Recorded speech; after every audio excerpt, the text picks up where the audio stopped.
বড় আঙুলটাকে খোলা রাখবেন। রাখার পরে আমাদের যে নাভিটা আছে, নাভির দুই পাশে এইভাবে আঙুলটাকে সেট করবেন। সেট করার পরে জোরে শ্বাসটাকে টেনে নিয়ে ছেড়ে দেওয়ার পরে শ্বাসটাকে বন্ধ রেখে এখানটা পুরো চাপ দেবেন। দেখুন আমি কেমন চাপটা দিচ্ছি। আর যখন চাপটা দেবেন মাথাটাকে এইভাবে নিচু করে মুখটাকে হালকা এইভাবে তুলবেন। 1 2 3 4 5 6 7 8 9 10 সোজা হয়ে যাবেন। নর্মাল শ্বাস প্রশ্বাস নেবেন। আবার ঠিক 10 সেকেন্ড পরে জোরে শ্বাসটাকে টেনে রিলিজ করে দেবেন। আবার আঙুলটাকে সেট করে এইভাবে চাপ দেবেন, মাথাটাকে নিচু করে মুখটাকে এইভাবে তুলবেন।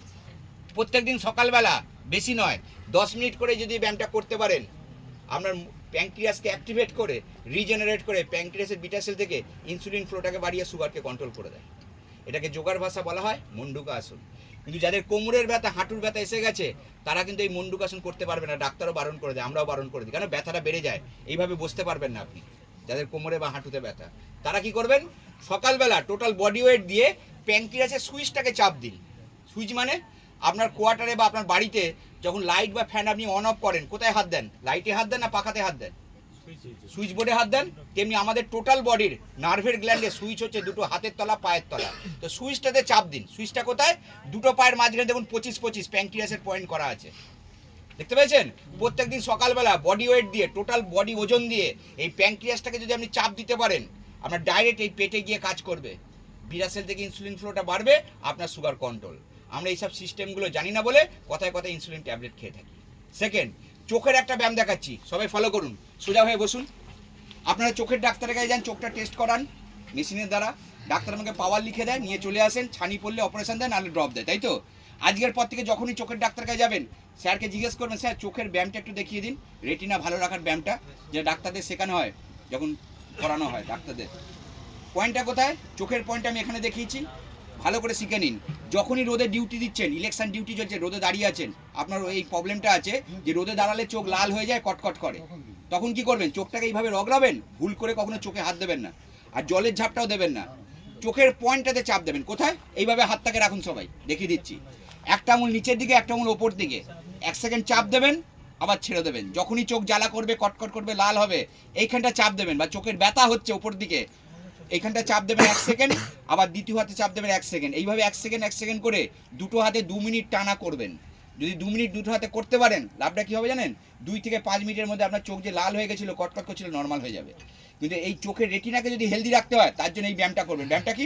সোজা হয়ে বসুন, দেখিয়ে দিচ্ছি। দুটো যে কোনো একটা হাতকে এইভাবে সামনের দিকে রাখুন, আমার মতো, দেখেছেন? এবার যেভাবে বলবো সেইভাবে করবেন। আপনার চোখের নজরটা এই আঙুলের নোকের ডগায় ফিক্স করুন, আমার দিকে তাকাবেন না, অন্য কোনো দিকে তাকাবেন না, একদম নোকের ডগায় ফিক্স করুন। করেছেন? যারা ডান হাত রেখেছেন, আস্তে আস্তে হাতটা ডান দিকে নেবেন যখন আমি বলবো। আর যারা বাঁ হাত রেখেছেন, আস্তে আস্তে হাতটা বাঁ দিকে নেবেন।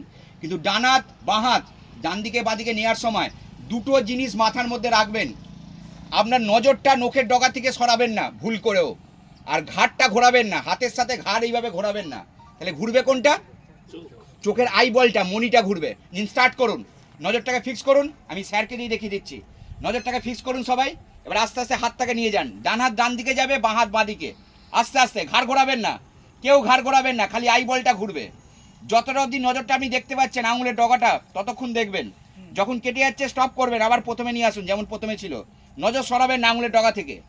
এবার কোনোই থেকে হাতটা ভাঁজ করুন, একদম নাক, আঙুলটাকে নাক বরাবর নিয়ে যান চোখের সামনে, আবার দূরের দিকে নিয়ে আসুন। এই হাতে আপনার এক্সারসাইজটা একবার কমপ্লিট হলো। প্রত্যেকদিন সকালবেলা একটা হাতে করবেন 5 বার। এবার দ্বিতীয় হাতটা করুন। প্রথম হাতটা সবাই ভুল করেছেন, দ্বিতীয় হাতটা সঠিকভাবে করুন। নজরটাকে ফিক্স করুন। এবার আস্তে আস্তে হাতটাকে নিয়ে যান, ঘাড় ঘোরাবেন না, খালি আই বলটা ঘুরবে, মনিটা।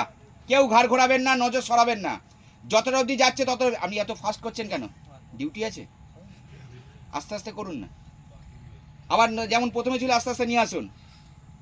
কোনোই থেকে হাতটা ভাঁজ করুন, আঙুলটাকে নাক বরাবর নিয়ে যান, আবার দূরের দিকে নিয়ে আসুন।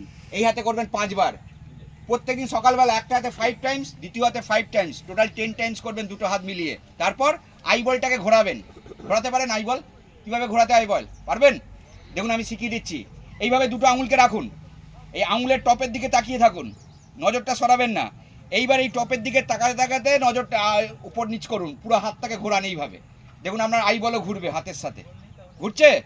হ্যাঁ, এইভাবে করবেন 5 বার ক্লকওয়াইজ, আবার 5 বার উল্টো ঘোরাবেন অ্যান্টি ক্লকওয়াইজ। এইভাবে যদি আপনি করতে পারেন আপনার রেটিনা হেলদি হবে, চোখে রেজাল্ট পাবেন। এবার একটা কথা জিজ্ঞেস করব, যারা সঠিকভাবে এই ব্যায়ামটা করলেন চোখে একটা হালকা চাপ এসছে? বলুন না, কথা বলুন। এসছে তো?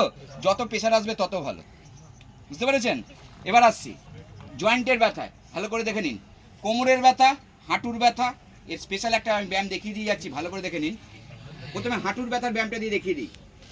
এই ব্যায়ামটা আপনাদের ট্রেনিংয়ের সময় করানো হয়, আর যারা ফুটবল প্র্যাকটিস করে দেখবেন কোচেরাও করায়। কেন?